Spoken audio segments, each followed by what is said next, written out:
How to create new event on Facebook PC. Hello guys, so in today's video I'm gonna show you how to create new event on Facebook PC.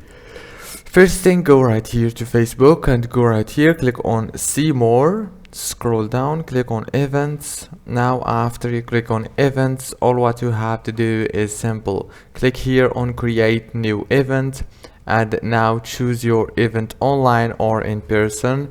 For example, I'm going to choose here general.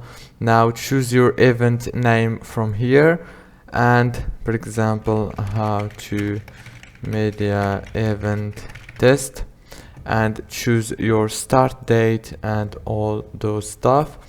Then after you finish, all what you have to do is just click here on next. It's so easy, and that's it for today's video. Don't forget to like and subscribe, and thank you so much for watching until the end.